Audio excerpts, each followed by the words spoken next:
Pak Yos gimana Pak Yos? Menurutmu Pak Yos itu gimana tokoh? Wah, luar biasa. Luar biasanya gimana? Luar biasa idenya apa namanya? Terutama dengan kampung ini ya, kontribusinya membangun kesejahteraan masyarakat di sini itu luar biasa. Iya. Terus ada nilai-nilai pendidikan yang yang beliau yang digerakkan beliau gitu. Yang diperjuangkan ya. Perjuangkan seperti kayak membangun sekolah. Terus memperhatikan kehidupan beragama itu loh. Wow, itu yang penting tuh. Iya. Membangun masjid. Iya. Jadi Islami betul. Siap. Pokoknya mantap lah. Gimana? Salam buat Pak Yos. Salam buat Ayahanda Pak Yos Tomo. Sehat selalu. Amin. Barakah dan mudah-mudahan selalu fit badan. Allah.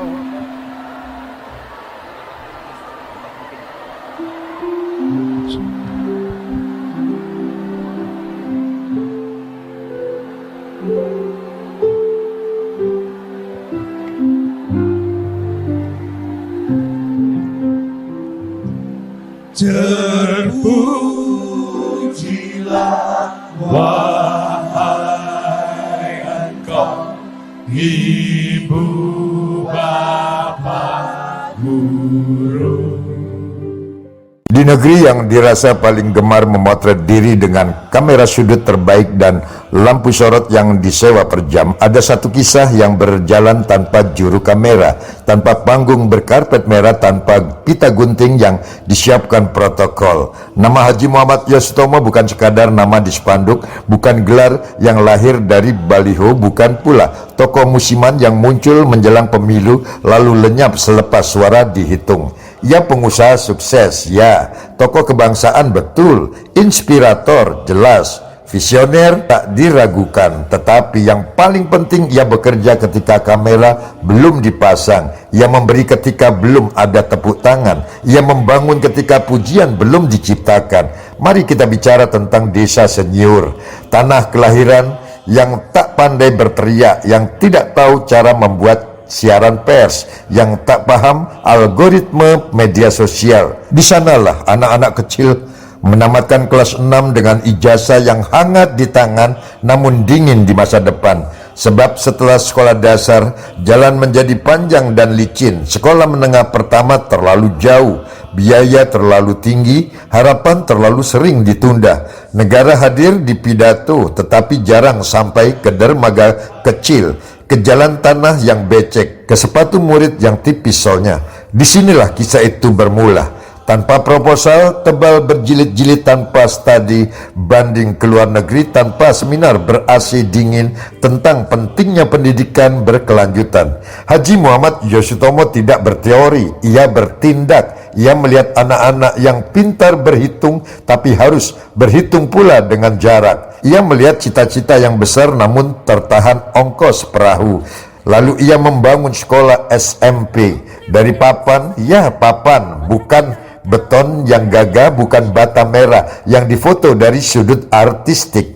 Papan yang hari ini justru lebih mahal daripada batako, lebih mahal daripada janji kampanye. Papan yang dibeli dengan niat, dipaku dengan kepedulian, didirikan dengan keyakinan bahwa ilmu tidak menunggu gedung megah. Di negeri ini banyak orang menunggu anggaran turun baru peduli, banyak orang menunggu proyek disetujui baru berbuat. Haji Muhammad Yos Tomo tidak menunggu. Ia tahu menunggu terlalu lama adalah cara paling halus untuk membiarkan anak-anak tertinggal. Sekolah itu berdiri sederhana, tanpa slogan bombastis, tanpa jargon internasional, namun di dalamnya huruf-huruf tumbuh, angka-angka berbaris rapi, dan mimpi-mimpi kecil mulai belajar berdiri tegak. Tahun berjalan, waktu berputar, pemerintah daerah akhirnya datang dengan bangunan permanen. Sekolah menengah pertama negeri berdiri, dan itu kabar baik tentu saja. Tidak ada iri di mata Haji Muhammad Yos Tomo, tidak ada klaim kepemilikan sejarah, tidak ada tuntutan pelakat nama dengan huruf kapital setinggi ego. Sekolah papan itu tidak lagi difungsikan, teronggok sunyi, seakan berkata pelan, aku pernah berguna. Bangunan itu kini saksi bisu, lebih jujur daripada banyak pidato. Ia tidak berbicara tetapi diamnya menampar. Ia mengingatkan, sebelum negara datang dengan anggaran, pernah ada warga yang datang dengan hati. Di negeri yang sering lupa pada kerja sunyi, bangunan papan itu lebih nasionalis daripada 1000 spanduk kebangsaan. Mari kita berhenti sejenak dan bertanya dengan senyum getir, mengapa yang paling peduli pendidikan sering bukan yang paling lantang bicara? Mengapa yang paling bekerja jarang masuk laporan utama? Mengapa penghormatan sering datang terlambat setelah bangunan lapuk, setelah pelaku menua, setelah jasa dianggap sudah lewat? Ini bukan gugatan, bukan tudingan, ini sekadar cermin yang kita letakkan di ruang publik. Haji Muhammad Yos Sutomo tidak menjadikan pendidikan sebagai alat pencitraan. Ia menjadikannya kewajiban moral. Ia tidak bertanya, untung apa bagi saya? Ia bertanya, rugi apa bagi mereka jika saya diam? Dan disitulah kebangsaan berhenti menjadi jargon, berubah menjadi tindakan. Humor negeri ini kadang pahit. Kita gemar memberi gelar tetapi lupa memberi teladan. Kita rajin meresmikan tetapi malas merawat ingatan. Sekolah papan di Senyur tidak masuk daftar cagar budaya, tidak pula dijadikan destinasi wisata sejarah. Padahal di sanalah konsep gotong royong berubah dari kata menjadi kerja. Jika hari ini kita sibuk mendebat kurikulum, sibuk memoles istilah merdeka belajar, sibuk menulis visi misi pendidikan, ingatlah, pernah ada seorang pengusaha yang memerdekakan belajar tanpa menyebut istilahnya. Ia tidak menunggu regulasi sempurna, ia memulai dari kebutuhan nyata. Solusinya apa? Bukan sekadar mengenang, rawat ingatan, catat kerja sunyi. Jadikan kisah seperti ini bagian dari pelajaran kewarganegaraan. Ajak pengusaha lain belajar dari teladan, bukan dari seremoni. Dorong pemerintah untuk tidak hanya membangun gedung tetapi juga menghormati sejarah lokal. Dan kepada kita semua, berhentilah mengukur kepedulian dari seberapa besar baliho, mulailah mengukur dari seberapa jauh dampak. Haji Muhammad Yosutomo telah menanam bukan sekadar papan tetapi nilai. Jika hari ini bangunannya sunyi, biarlah kisahnya tetap hidup, sebab bangsa besar bukan hanya yang pandai membangun baru, tapi yang tahu berterima kasih pada mereka yang pernah memulai ketika keadaan masih serba kurang. Desa Senyur, papan-papan itu mungkin lapuk, tetapi jejaknya lebih kokoh daripada beton yang lupa sejarah. Dan di sanalah belajar satu hal sederhana, pendidikan sejati lahir dari kepedulian, bukan dari pencitraan. Terima kasih kepada Haji Muhammad Yosutomo yang pernah mencatat sejarah, yang peduli pada dunia pendidikan di Desa Senyur di masa lalu, menjadi sejarah yang tak akan pernah punah hingga akhir masa.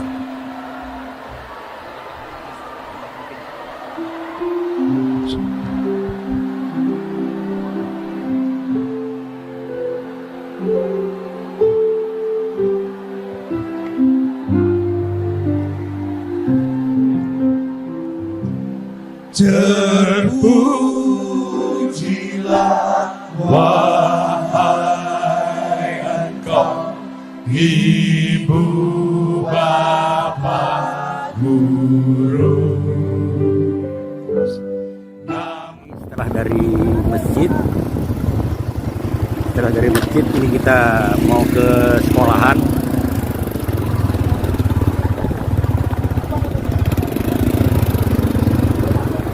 Masuk gang kecil. Ini apa nih Mas kak?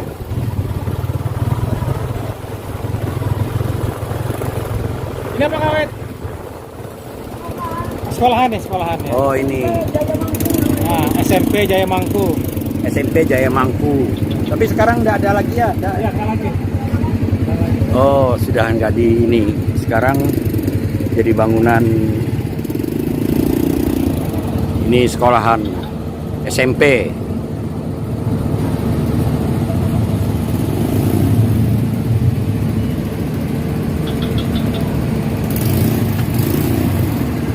Ini sekolahannya sudah tidak dipakai lagi.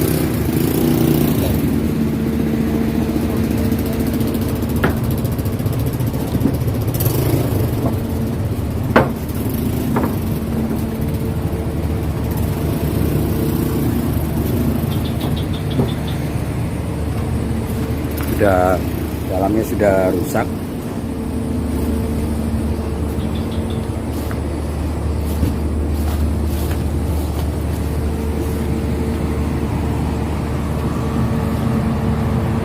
Ini sudah tidak dipakai lagi sekolahannya. Ini pas di samping BTS untuk Telkomsel, Indosat.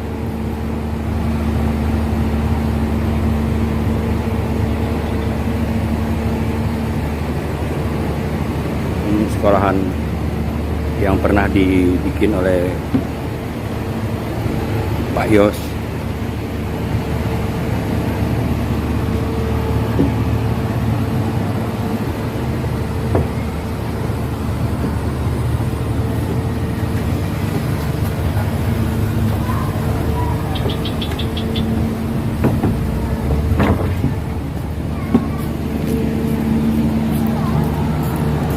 Oh, PLTD bukan ini.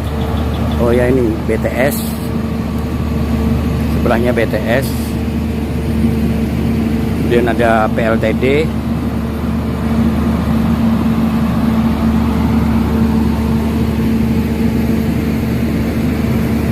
Ini sekolahan yang dulu.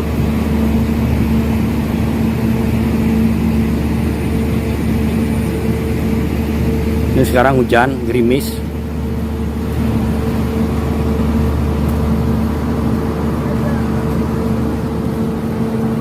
Dari sekolahan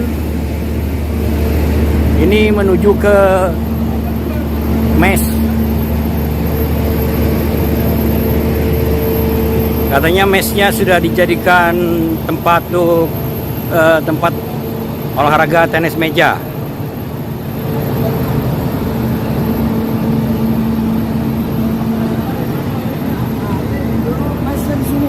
Oh, ini mes apa dulu namanya ini? Mes untuk guru SMP. Oh, mes untuk guru SMP. Sekarang dijadikan gedung olahraga tenis meja. Terpujilah wahai Engkau, Ibu Bapa Guru.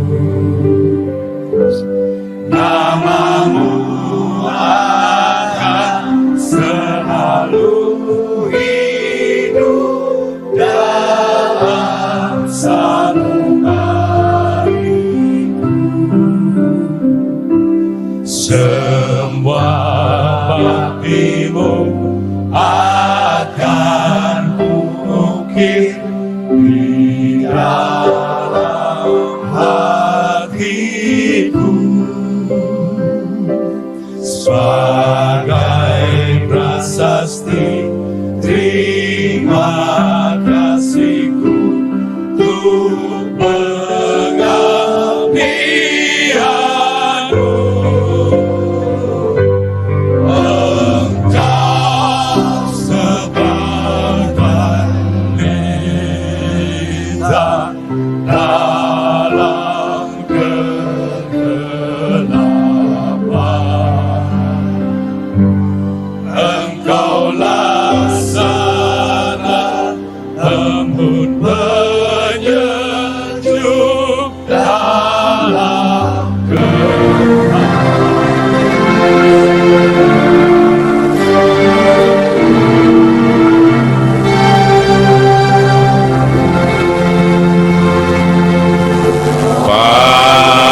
padamu negeri kami berjanji